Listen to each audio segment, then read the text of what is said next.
Recently, I attended an interview and was professionally ready to present my best side so that they are impressed and would give me the job. For that, I dressed up my best, worked on my communication skills, made the best resume. All this preparation was just for a simple interview to present myself before the interviewer. I thought to myself as to how much I prepped myself for these earthly things, and little was I prepared or preparing to present myself before the King of Kings and the Lord of Lords. As I held in high esteem the organization by giving my best so that I get selected. My question is that, are we underestimating the majesty of God? Is that why we are not serious about preparing for His kingdom? Do we take heavenly things lightly, thinking that God will accept us in His kingdom as His grace is a pass to heaven? If you are thinking so, then you are wrong. We do not know anything about God and what He expects from us unless we draw closer to Him to know Him better. Still, we do not know Him completely. In 1 Corinthians chapter 13 verses 12 we see, "For now we see only a reflection as in a mirror, then we shall see face to face. Now I know in part, then I shall know fully, even as I am fully known." Paul has been describing our knowledge of God and His ways as incomplete or partial. The use of spiritual gifts, specifically gifts such as tongues, prophecy, and knowledge, gives only a glimpse of what may be known of God.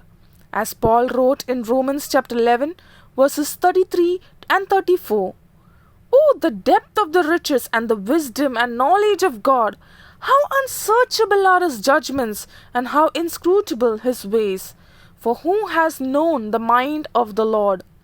Paul now describes his partial knowledge of God as seeing a reflection in a dim mirror.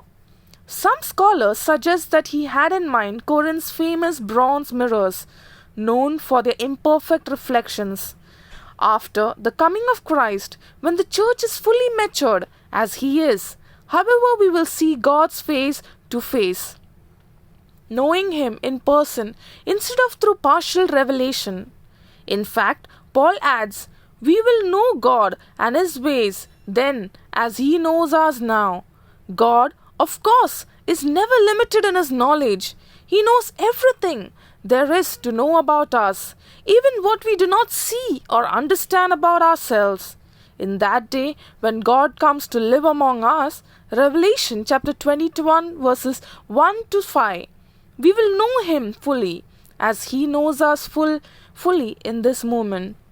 To meet the Lord, we need to prepare more than what we are doing now, as now what we see is just a part of His glory. We need to work towards perfecting ourselves as per the Word of God, if we got to see Him in the next shore or meet Him during His coming. If we are not prepared, then we may miss knowing Him.